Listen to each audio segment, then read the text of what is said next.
وزیر اعظم عمران خان نے F B are کے ٹریک اینڈ ٹریس سسٹم کا افتتاح کر دیا. کہتے ہیں کہ ٹیکنالوجی سے شفافیت آئے گی. ملک میں ٹیکس کلیکشن 8,000 ارب ہونی چاہیے.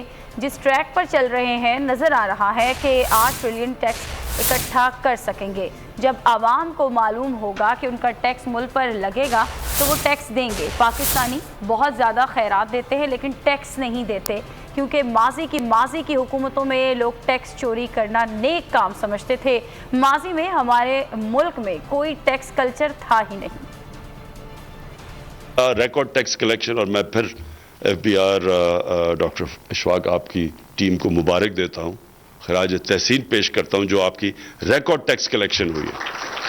مجھے انشاءاللہ پوری امید ہے کہ ہماری جو ٹیکس کلیکشن ہے, میں نے بہت پہلے کہا تھا کہ پاکستان میں 8,000 ارب 8 ٹریلین ہماری ٹیکس کلیکشن ہونی چاہیے, اور مجھے امید ہے کہ یہ جس ریٹ پہ آپ جا رہے ہیں اس ٹارگٹ پہ انشاءاللہ ہم پہنچ جائیں گے. اور خاص طور پہ یہ ٹیکنالوجی کی وجہ سے تقریباً ہماری 60% سے 65% آبادی ہے, 30 سال سے کم ہے. اب ہمارے پاس سب ٹیکس اکٹھا ہوگا تو ہم ان کے اوپر خرچ کریں گے. مجھے یہ پورا امید ہے کہ یہ قوم ٹیکس بھی دے گی, اور ہماری جو ایف بی آر ہے اس کی بہت بڑا رول ہوگا کہ وہ بھی یہ کانفیڈنس لوگوں کے اندر ریسٹور کرے. سبسکرائب کریں اور بیل دبائیں تاکہ کوئی خبر رہ نہ جائے.